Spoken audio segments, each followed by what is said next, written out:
went to college here, but Right. originally grew up in a little small city, relatively speaking, between Gary, Indiana, and Chicago, Illinois, Hmm. called East Chicago, Indiana, and was fortunate enough. Everybody that pretty much lived in that area, their families or a parent or parents worked in the steel mills. It was a big steel mill town.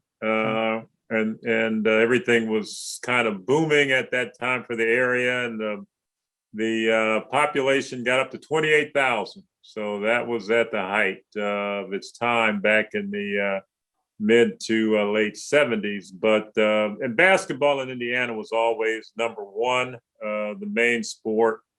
So we grew up wanting to play for the high school team, and everybody wanted to win a high school championship.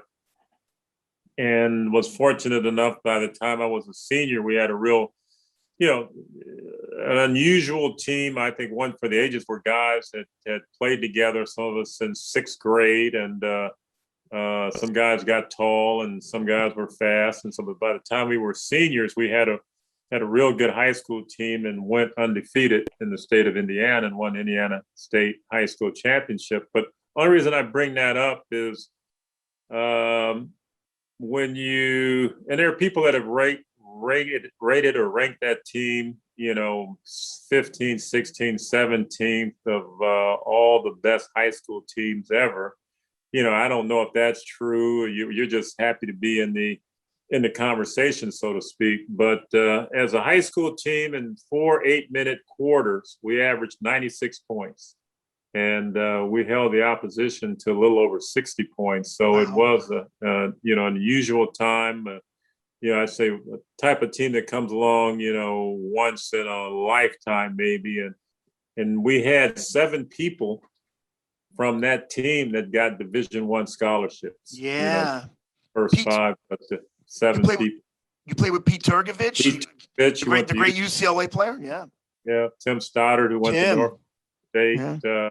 and pitched in the major leagues for 14 years. And right. One of the guards went to Montana. The other guard went to North Carolina State with Pete. And one of Forrest went to Oklahoma, and another guard went to Hawaii. So just an unusual time. And I went to Louisville and played there. And my first year was Denny Crum's first year, and who came from UCLA. And sure did. He was Coach Wooden's assistant for a long time.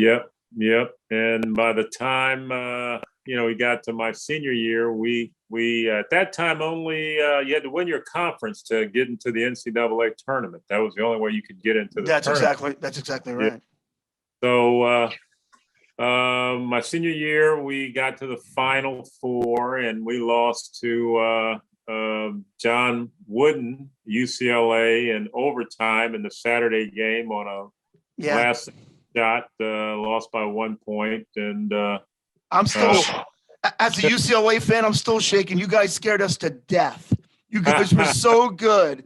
I was on pins and needles the whole game. And I think at the end, it came down to a couple missed foul shots, right? Yeah, well, one missed Terry Howard, who was, a great player in his own right and a great foul shooter. He had made 28 in a row that year. Right. And so he missed the front end of a 1-and-1, and that allowed UCLA to get the ball and go down court. And a lot of people blame the game, comes on a foul shot, but no foul shot ever really wins or loses the game. There's all kind of things that went on before that could have changed the outcome, but that was something that was difficult for him to accept, and a difficult part on his family for about 15, 20 years after that game. Sure. So kind of sad, what that missing one free throw, what that does. He nor his family deserved that. But we lost. I was able to be drafted by the Lakers and involved in the big trade. The big trade with Kareem. With Kareem, he decided he wanted to leave Milwaukee and go to LA again, and so the Bucks traded myself and Brian Winters and Elmore Smith and Dave Myers, who played at UCLA in the game that beat us. Traded all of us to Milwaukee. And Kareem went to the Lakers, and that began my career in Milwaukee, and was there for 9 years. And Then got traded to the LA Clippers and played there for 2 years, and ended up going back to Milwaukee for my 12th year, and retired after that. So that sums it up. Well, you know what? And there it is, folks. Junior Bridgeman. No. You know what's funny, Junior? On the day that trade was made, my brother actually signed a contract to be the trainer for the Milwaukee Bucks the very day. And when he heard about it, he's like, what? You're kidding. But he loved all you guys. And I was in high school. I used to go at Christmas vacation and see you guys. And it was the best 2 weeks every single year. You always had a homestand for whatever reason. And you were such a great guy, and you all were. It was such a good team. You guys such good people. And the thing that made it is that everybody, we were more than teammates. We were friends. And that had been the case, 40 years or, 50 years after everybody met, or so, almost 50. Everybody's it's still friends. I still, email and text Tony from time to time, our trainer, and my brother. They hear from Quinn Buckner on, and unfortunately Dave Myers, passed away, and but just all the guys that kind of came in there with that nucleus all have remained friends, for all this time, and you don't see that very often. But that just, I think, is a testament to the type of people that they were on the team at that time. It's funny, Junior. I talked to my brother a lot, and we always mention that team. And he said they were the nicest guys on earth, and they all it was a great, team to be around and work for. You guys were amazing, and I always ask how you guys are all doing, Yeah. And all. I mean, I know for a fact what a good bunch of guys you were. There's no doubt in my mind. Yeah. Mm-hmm. Yeah, and if Dave Myers, and people will say, well, how can you say that?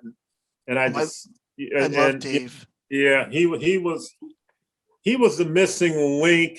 If he had stayed healthy and had played, there's no doubt in my mind, I was going to say we would have won an NBA or more than one NBA championship.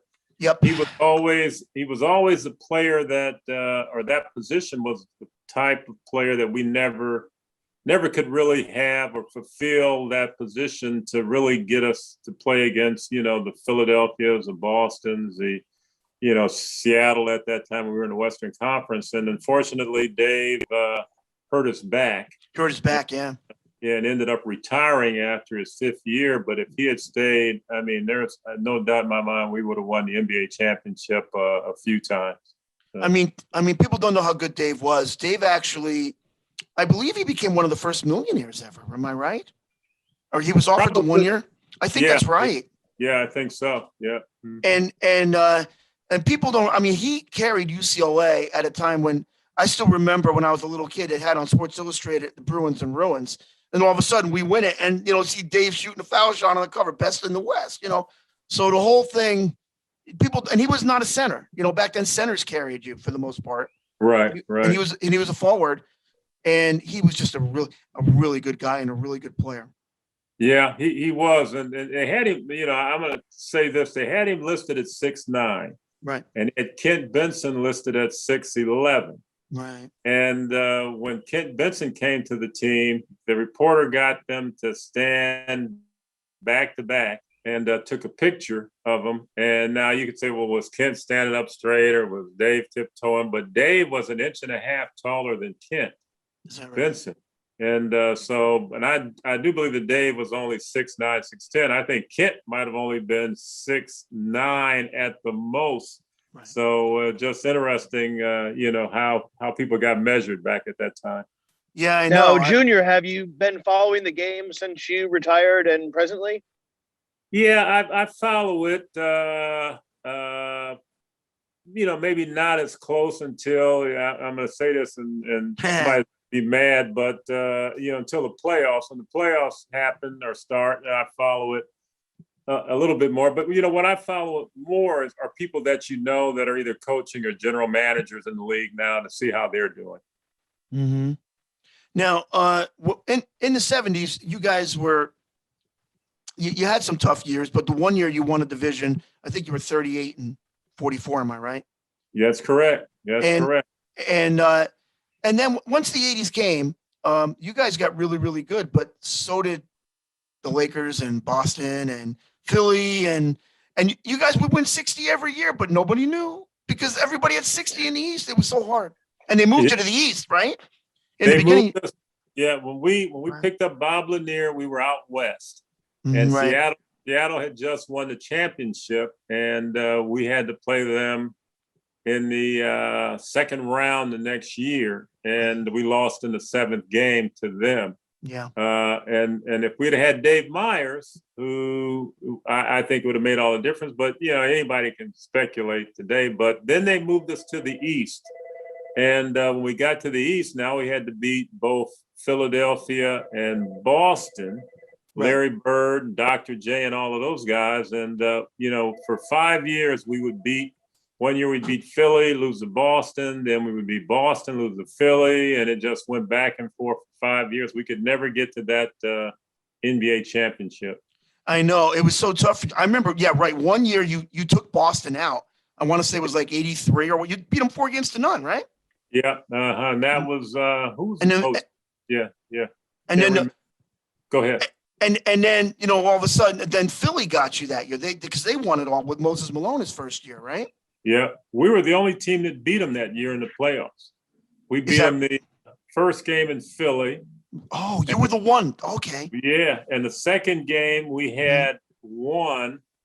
They made a charge at the end, and Brian Winters had a last-second shot that hit and bounced inside the rim. Could have easily went down. Wow. And came out, and they ended up winning the game. And that was kind of the telltale. They beat us 3 straight after that. But I think if we had won that second game and had them down 0-2, it would have been altogether a different situation. Yeah.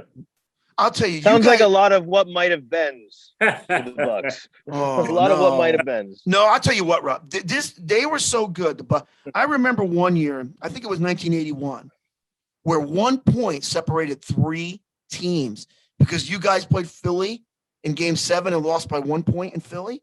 And in Boston, with that year with the fight with Dr. J and Bird, beat them on a running bank shot. I think Bird had a running bank shot, and they beat them in game 7 by 1 point. So 1 point separated 3 teams. Yeah. Right? You guys were so good. Yeah, but there again, I'm going to throw the ifs. If this had happened, if that had happened, and right, it didn't. So you got to say, you got to go with the guys that won and say, hey, they, for whatever reason, they were a little bit better. So right. What was it like playing under Denny Crum? Denny was great. Denny was you take guys that come out of high school and they all think that they're great players and great this or that, and Denny made you realize that in a real subtle way, and not yelling or anything, but he made you realize that okay, maybe I'm not as good as I think I am. Maybe I need to work a little bit harder. And on the other hand, he never. It was never the rah-rah speeches. It was never the old, Newt Rockney way of trying to get teams up. He believed that, he said, you're only going to play, if you're lucky, 30 games. And if you can't be prepared to play 30 games of basketball, you're never going to be a success in life. You've got to find it within yourself, the drive and the desire and determination to be the best that you can be. And that will carry you on through life. So he made us grow up. He made you see, if you wanted to be good, what you had to do to be better. And he made you find within yourself what it was that would determine whether you were successful in the rest of your life, not just on a basketball court. Yeah, he was an amazing guy, and he learned under the best. He learned under Coach Wooden. Learned under Coach Wooden. Absolutely. Yeah. And what other schools recruited you, Junior? That high school team was fortunate. So we got letters and from everywhere. I think counted. I think most of us had over 100 letters from various schools. And at that time, you could visit as many schools as you wanted. There was no limitation. You could go every weekend. So A lot of times we went, you know, and as you know, with another teammate or two other teammates, we went just to be going. You know, we had no intention of going to maybe that school, but they were offering us a plane ride and, you know, show you a good time. So it's, well, let's go see what this city looks like and is all about. So, but I was close to going to North Carolina State, which is where Tim Stoddard went, and you know, or I was interested in the Big Ten at that time.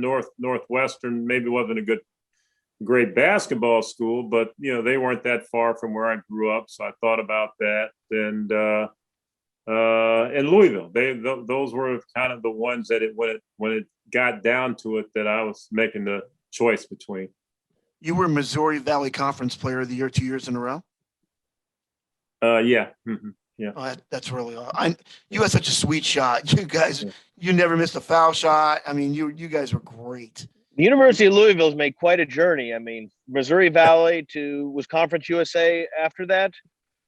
Missouri Valley to Conference USA to the Big East.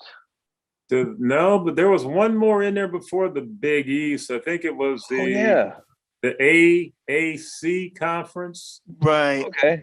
And then they went to the Big East and then to the ACC. Correct. Yeah. Mm-hmm. Did you do you still follow Louisville at all? Oh yeah. I follow them. No, obviously, with Denny coached, 10 years or so after, or more than that after I left. And then, when Rick Pitino came in, I knew him from NBA days. So, and tried to, help out as much as you could with the program. And now they've got Chris Mack, who I also know, and I, think they had a tough year last year, but I think, he'll get it turned around and they'll be, back to where everybody hopes and thinks they should be. So yeah, I still follow the program. I got a question. The night Kent Benson's first game, what happened with your bar? Let me give you the real story. This is what went on. Kent's a rookie. Yeah. And the coaches tell him before the game that, Kent, this is the NBA. You have to establish yourself in the middle. You gotta be tough. Otherwise, they're gonna take care of you. So you gotta go out there and establish your position, and you're going to be a tough guy in the league. And he had no idea what that meant. So the first play down the court, he kind of elbows Kareem a little bit, and Kareem's like, what's kind of going on here? And then they come down to the other end of the court, and he kind of pushes Kareem out of the way, and officials don't call anything, and then they go back down the other side, and he's muscling Kareem, and then they come down to our side in front of our bench, and the Lakers are on offense, and Kareem goes to get position, and Kent catches him with an elbow in his side.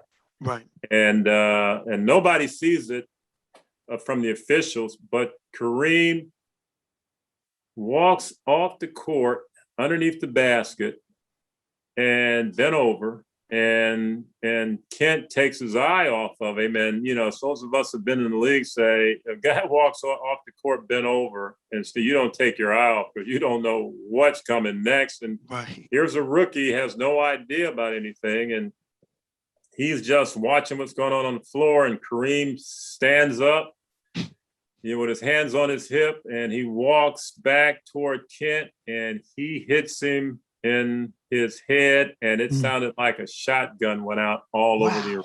Wow. I mean, the whole place went quiet. Kent went down, and it was just amazing. And what people don't probably understand and know is if he had caught him a quarter of an inch closer to his temple, he would have killed him. Killed him. Yeah. Killed him. My brother. Broke Kareem's hand. Broke Kareem's hand. Yeah, and everything. And so that is what happened that night. And he was never the same player after that. Yeah. No, he really wasn't. And my brother was the one who ran out there and took care of him the minute it happened. Yeah. Mm-hmm. Yeah. And the funny part was, when somebody would get hit back at that time, then, it was, there was no laws or rules about you couldn't leave the bench. So, it's okay, time to go out here and stick up for your teammate and get into a fight. Yeah. So our whole bench gets ready to stand up, and then we see Kermit Washington, who's on the Lakers, 2 years later, running down the court, right. and everybody on the bench sits down. They wanted nothing to do with Kermit Washington. Yeah, right, because of him punching Rudy T, right? Yeah, well, that was before the Rudy T punch. Yeah. So right. Yeah, I know that wasn't a good look. No, not for the Lakers. Yeah. But what coach did you enjoy the best with the Bucks? And I just kind of put you on the spot a little bit. I know you liked them all, but I only played for two. And Larry Costello, he was a coach my first year, and then they let him go 18 games into the second year. And then Don Nelson took over, and he was a coach, my coach of the Bucks, all the while I was there. Right. And a coach, especially in the NBA, there are times when you're gonna like your coach, and there are times when you can't stand him, and so you go through all of those emotions as a player. A lot of it depends on how the team's doing, how you're playing, how he's playing you, and all of those. And so over all those years, I went through all those ups and downs with Nelly. But I think we've gotten to be real good friends afterwards. And looking back on it, a lot of it is just the immaturity and growing up of a player. And you come to respect kind of what they have to do. And the same thing for Nelly. When he took over, he was his first time being a head coach, and he had to really understand how you interacted with players, because we were different than his era of being a player, with the Bob Cousy's and Havliceks and all of those guys. Right. Yeah, it's kind of like a parent with a kid. At the time, they hate it, and then they realize, hey, he did it for my own good, kind of thing. Yeah, absolutely. Yeah. Now you got the Coach Wooden Keys to Life Award, right? Correct. Which is a good setup for this. People don't know he wasn't just a great player, Junior, but he pretty much did everything on earth. There's nothing. Everything is. Yeah, I think my house belongs to Junior. Are you still associated with Churchill Downs? Yeah, I'm on the board. Correct. Uh-huh. Yeah, wow. You're involved in everything. Do you actually enjoy horse racing? That's a question for you. It's fun. I don't wager a lot on horse racing because they're just like human beings. They're animals, and animals just like we could have a good day and a bad day. So you never know. So I say I'm not wagering, but I just enjoy the athleticism, that comes from the jockeys and handling a 1,100-1,200 pound animal like they do. So have you ever run your own horse before? No, I got cured of that early on, so never wanted to own a horse. So what did the Wooden Award move? What did the Wooden Award mean to you?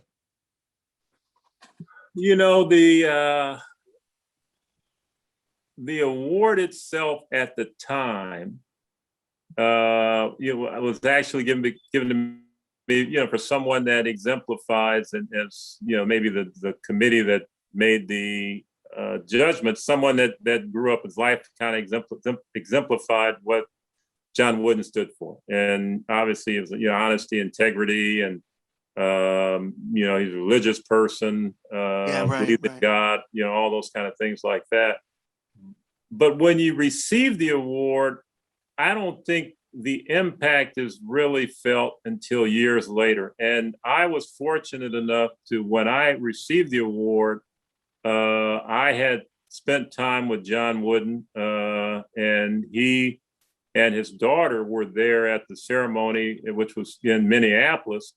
And so you don't know what a privilege and an honor it was to kind of talk to him then and receive the award in his honor with him there. And looking back on it, that was a real blessing about the award and he was everything that award stood for. And to, like I said, to see him in person and talk to him and we talked about that game. We talked about the game in '75 and went on. And that was the real special part about that award. Yeah, And you've had an unbelievable career after basketball as well. I mean, you own like every Wendy's on earth. Congratulations. Actually, there's a Wendy's across the street that they didn't want to upgrade. They ended up closing it. That building is still empty. They're like, call them if you want. If you want to call them, Junior, you just call them. No, I think we've had enough, so we're good. Yeah, and Yeah, so I'm wondering if you could, would you want to share some of the? I mean, you've had a great post athletic career, and as we know, a lot of athletes they play professional for a time, and then life seems to really take a good swipe at them. Anything to impart upon the incoming athletes about after playing? Yeah, I would say uh, there's a great book by Malcolm Gladwell. Well, he's got a few, but in great books. But the one it talks, I just lost the name of it that quick. But it talks about what it takes to not to be good, but to become great at something. And he uses the analogy that it takes 10,000 hours of practice. And he uses examples of the Beatles and certain hockey players. My favorite group. Yeah, and that before they were the Beatles, they played all over the place. They put in 10,000 hours or more of practicing and honing their craft before they became the Beatles. And then when I thought about it, I thought about how many hours did we spend practicing basketball to get a chance to play in the NBA? And it was probably more than 10,000 hours. And so I thought about when my career was over and you're going to go into something else, all of a sudden now we think that because we were good at this over here, that we should be able to move into something else on the same level or be just as good at it. And that's what I told myself, that doesn't happen. So when I got started in the restaurant business, I went back and did all the basic training, learned how to mop floors and clean bathrooms and flip burgers and went through all the training and everything and learned from everybody that I could. And I read books from Ted Turner to Reginald Lewis to John Johnson to, Bill Russell and all these folks and trying to figure out, is there a secret to success? And, what it got down to was the same thing that got you to basketball, the same thing that makes you great at anything else. Are you willing to put in the effort, the work, the hours to get there? And a lot of times, basketball or baseball or football guys leaving whatever professional sports aren't willing to do that and think that because I was, an all-star at this, that I should come in as a senior vice president of this company or do that. And it just doesn't work that way. So you own Bridgeman Foods, right? It's your company, basically. Well, now my kids own it. Put it that way. They aren't kids too, but they own it now. So yeah, I'm more in the with my oldest son. We became Coca-Cola bottler and distributor. So that's primarily what I do now. There you go. Let me tell you something, Junior. Coca-Cola, Churchill Downs. No, here we go. I got to tell you, Junior. On the wall is the founder of Coca-Cola somewhere. There's a picture. And right next to him is my picture because I'm your sustainer. Without me, Coca-Cola would never exist. I drink this stuff so much. I'm going to change my middle name to Coca-Cola. It's unbelievable. I love it. I love it. We appreciate that. But, and I tell all the people listening, we also, we distribute Body Armor and Monster and a whole list of other drinks that aren't carbonated beverages. So nothing wrong with the carbonated beverages, but, right. As they say, we're a full service provider. I love Sprite. Body Armor is an excellent product, by the way. Yeah. Mm-hmm. I love Sprite too. I know that's your company. So. Yeah. So do you think the Bucks are gonna win it anytime soon? Oh, good question. That's a good question. I think that they tried this year to fill some of the holes that I think the playoffs have shown them. And one is that, people will take away Giannis driving to the basket. And when they did that, he didn't have a real in-between jump shot, so they really limited his effectiveness. And they needed another guard that could score and get his own shot and shoot from the outside. I think they've done that.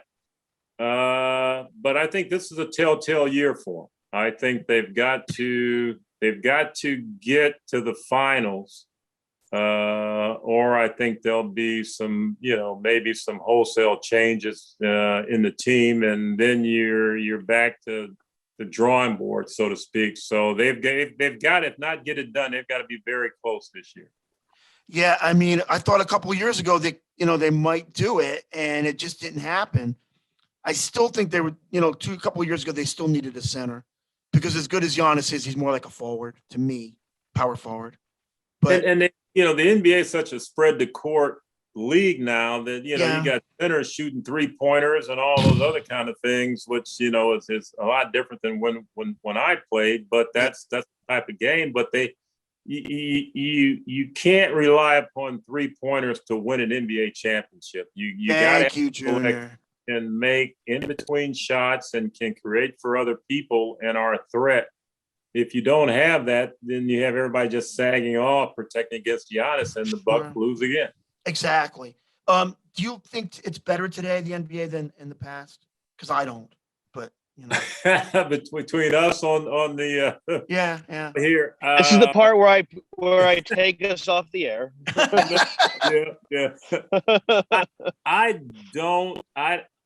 I'd like to see more than 3-pointers and pick and rolls, and I don't understand how guys drive to the basket from the 3-point line, top of the key, and get all the way to the basket. There's a lot of things that go on, and they say, well, the court spread, so it opens it up, but I just don't understand how that happens, and you can't touch anybody, and I think Oscar made this statement about Steph Curry that back in the day, he'd have had a hand on an arm on him that would have, influenced or took away one area or one direction that he could go. Now you can't do that. Right. And, you just give guys carte blanche. So, I'd like to see them play again under the old rules and see what that would do and what kind of effect that would have on the game. Absolutely. I agree. And well, you know what, too, if you get too close to a guy now, they'll just sidestep and walk and it won't matter because the ref don't call it. But they won't call it. No. Or the carry. What happened to the carry? I mean, I don't think it exists anymore. Well, the best example is when, LeBron was dribbling down the court. He picked the ball up, took 3 steps, then started dribbling again, and nobody blew the whistle. Yeah, right. No, right. I'll just move over here. This is my loaf of bread, and just get out of my way. No, it's terrible. And you know what? I still think that I would rather have a good center than any other position first, and then I'd get the other guys because it's still one down there if you do it right. A lot of these guys don't even know how to post up no more. They're not taught. No, you don't, and very rarely does it happen. You don't see anybody with the inside moves of a Kevin McHale.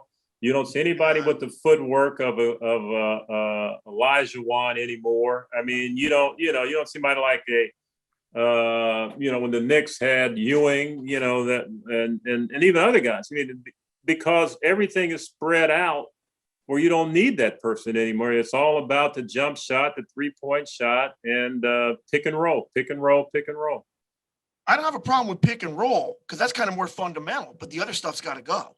I mean, you know what I'm saying? Well, look at the Bulls. The Bulls teams when they had Cartwright and different people like that. They rotated.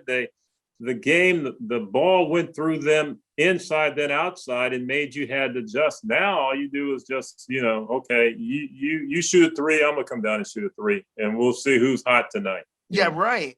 And you know what, the one thing they're not like, I'm sorry, I'm not a big analytics guy to a point. I believe some stats are fine, but I think they overstat it where they're actually confusing themselves now. And like they're saying, well, they make up the difference in all these threes you make. Wait a minute. If you're shooting 3 for 15 from the 3-point line, think about if you go to the basket, all of a sudden that's not going to be 3 for 15. That's going to be like 10 for 15. And it's going to be 20 points as compared to what, 6 points? Yeah. That's a plus 11 for your team. Am I right? I agree. But, unfortunately, the game has evolved into. Yep, absolutely. Yeah. Yeah. Do you like the fact that you have a 5-on-1 fast break and 3 of the 5 guys stop behind the 3-point line? I don't understand that. No, I don't get that one either. No. Oh, I'm not sure we're going to be able to find a guest who supports this all 3-point shooting NBA here. No, we've Add had other another one to the belt. Yeah, we've had other guests on. They all say the same thing. Yeah. And you know what? Like I went to this pizzeria and you know these kids, I know them because they play basketball down our courts and because I live in New Jersey, and I used to play for years until recently. Now my back is shot finally, but you know, like I told the kid as I'm eating the pizza, I'm like, yeah, like these guys aren't as the league's not as good as it used to be. So he turned it on me and he goes, well, that's your opinion. I go, I go, well, let me explain something to you. I've seen the past and I've seen it now because I'm still alive. And like you haven't. So yeah, my opinion would be worth a little more because you haven't. It's like you're reading a part of a book and you're telling me about the whole book that you never read. Yeah. The other part. You know, I read both. I read both parts. You didn't. Well, they everybody is just conditioned that you know the greatest athletes are the guys playing today. So that means that they've got to be the greatest no matter what. So it's a pride thing. Yeah, it's got to be my generation because I'm here and it's me. Yeah. That's what it is. That's what it is. That's what it is. So you bought Ebony and Jet, is that right? That's correct. Yeah. Wow. I better check my car. Run out of fingers. Yeah. My car may be in your name. I better go check it. Oh, that's. See, people don't realize this man is one of the 10. I believe you're in the top 10 richest men ever in the country. Am I right? I'm not even kidding about that. I don't know about any of that, but no. Well, right, you're definitely it says you're only behind Jordan, Beckham, and Arnold Palmer. This is the part where I'd stop recording. Yeah. No, like big source of information, okay? And you got to verify these things. And Arnold's not making any more money. Well, maybe his family is though. Yeah. Right. Well, we've been very fortunate, very blessed. I'll just put it that way. So yeah. Yeah. And you're part of the Christian church, mega church? Yeah, Southeast Christian. That's awesome. Yeah. What does that mean? Because I'm pretty religious. What does that mean to you? Yeah. Oh, well, that sums it up right there. You know, I tell when I talk to kids, I said, if you don't believe in something, you'll fall for anything. So that's right. And we see that all over our country, unfortunately.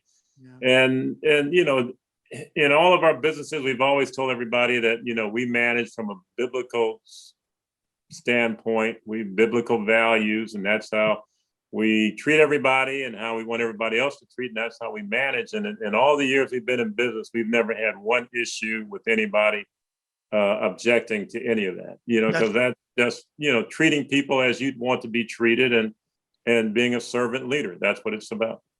Yeah, that's exactly right. It's first things first. Yeah. And that's what it is. So you know what? You got traded to the Clippers, right?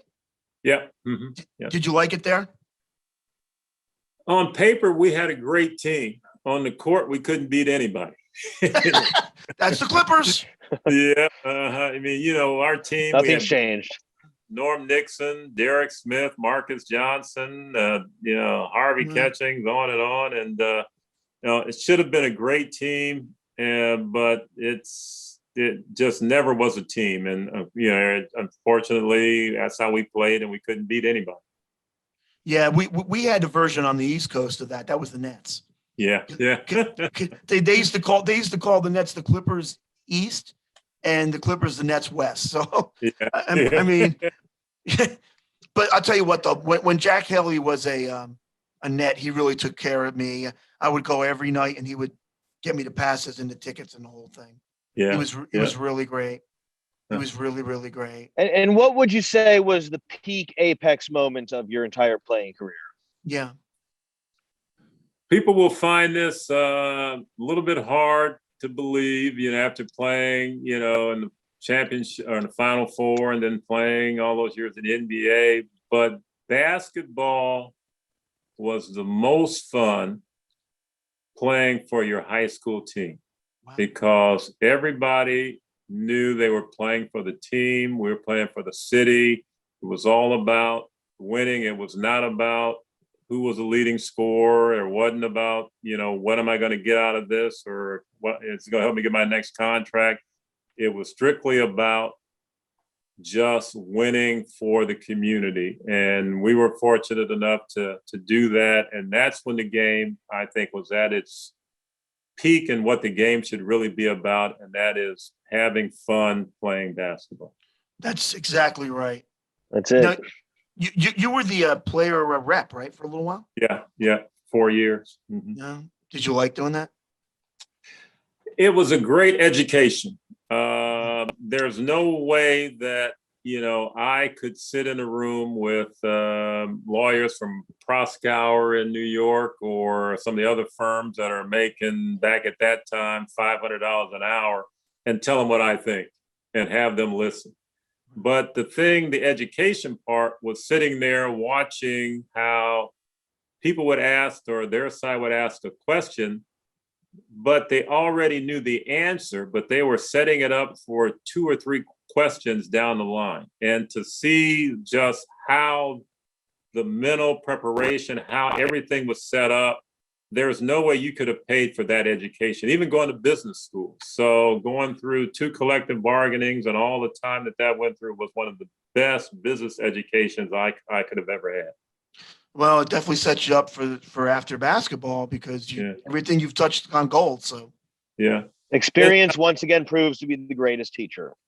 Absolutely. And tell you this quick story. So how did people ask, why'd you get involved in business? And we're at a collective bargaining session, and they call okay, let's take a break. And so, our side goes over to one side of the room, and their owners go, 4 or 5 owners go to the other side. So I said, well, let me kind of ease over to their side and see what they're talking about.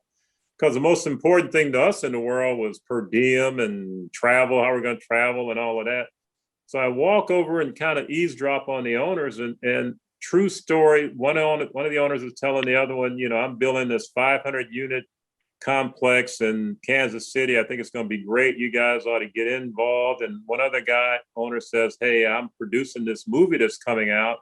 It's going to be a great movie. It's called The Sting. And I think you ought to get into it. It's going to be really good. And they're all animated and happy talking about business. Time ends, time to go back to collective bargaining, and they go back to that same look like, how this is boring me to death. How much longer do I have to sit here? And so I tried to understand and figure out what about it, the business part, made them so excited for basketball. And I thought basketball is just another one of their businesses. And this is something they had to go through. But what excited them was business itself and making something, creating something. And that's what really got me interested, was watching and what the owners did way back when. Oh, wow, that's awesome. And The Sting was the best picture with Redford and Newman, right? Yeah. It was a great movie. It's kind of a follow-up from Butch Cassidy kind of thing. Yeah. It was their next movie. That's really awesome. How about the night you got your number retired? That must have been awesome. Yeah, it's bittersweet. It's obviously, everybody there, and people came from, my high school, and high school coaches came. And so to see everybody that had an impact and a part in you getting to where you got to basketball wise and point in your life, all of that was great. And I was really honored for all of that. But the bitter part of it was you really realize now that you'd never play this game again like that. And even I remember when the ceremony was over, walking out and walking off the court and thinking to myself, how will you ever get this same feeling that you got from playing basketball again? The highs, and there were lows, but just something you had done pretty much most of your whole life now was over with, yet you're too young to retire. And that's the difficulty that players have, is replacing that hole that basketball was in their life that's now not there anymore. And that's why a lot of guys really struggle. And I was no different. I remember when August came around and your body starts feeling like it's time to get ready to go to training camp, and you say, oh, I don't have a training camp to go to. And that's tough. That's an adjustment after all those years. You know what though, Junior? It's a gift from God what you had and what you did. There's no doubt about it. Yeah. And you know what? Here's a story that I learned a long time ago. one of the popes, and I forget which one it was, centuries ago, he got the ring. He put St. Peter's ring on, which they all do. So he went home to his mother and showed her the ring. And she goes, "It's a beautiful ring, son, but you wouldn't have it if it wasn't for this one." And it was his, the wedding ring. And so God uses both the exciting, fun things and the simple things. As long as you do it for him, to God, it's all important.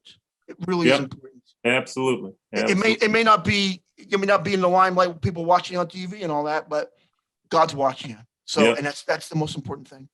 Yeah, absolutely. You know what I mean? Absolutely. Yeah. Yeah.